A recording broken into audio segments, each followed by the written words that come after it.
Before I get started, there's 3 things that you must always remember.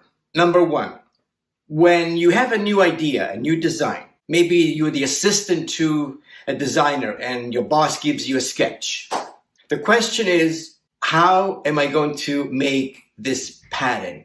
Meaning, am I going to drape it using the draping process or pattern making, flat pattern drafting? Which way am I going to execute this design? That's the first question you got to think about. The second is, how does she get into it?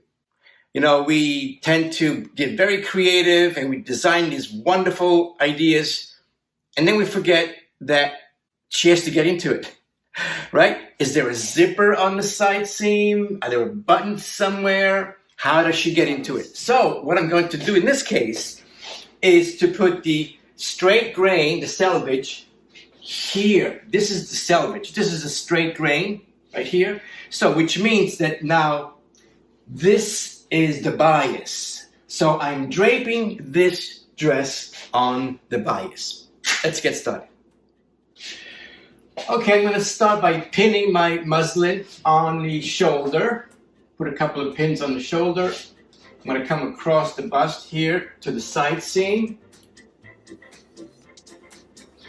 And I'm going to place a couple of pins in the center front just to keep it straight.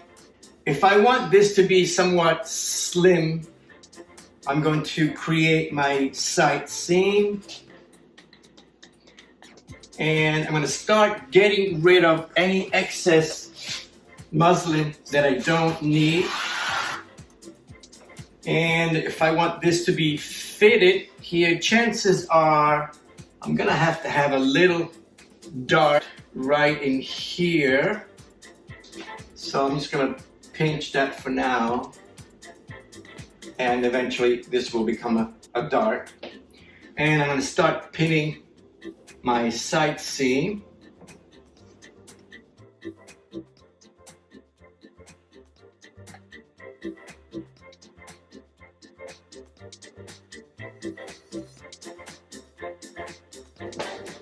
The same thing on this side. I'm going to pin my side seam.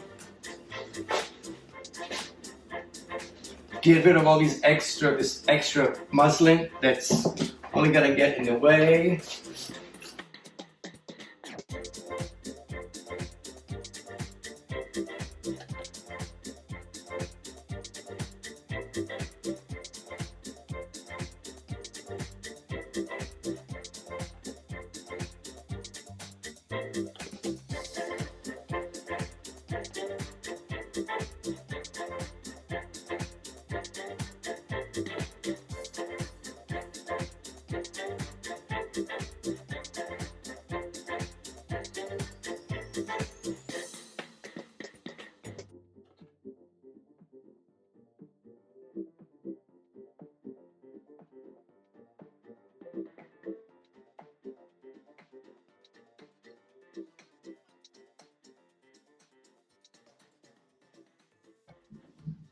And mark your center front because when we take this muslin, this drape off the form onto paper, we want to take your center front, fold it so that the side seams are the same.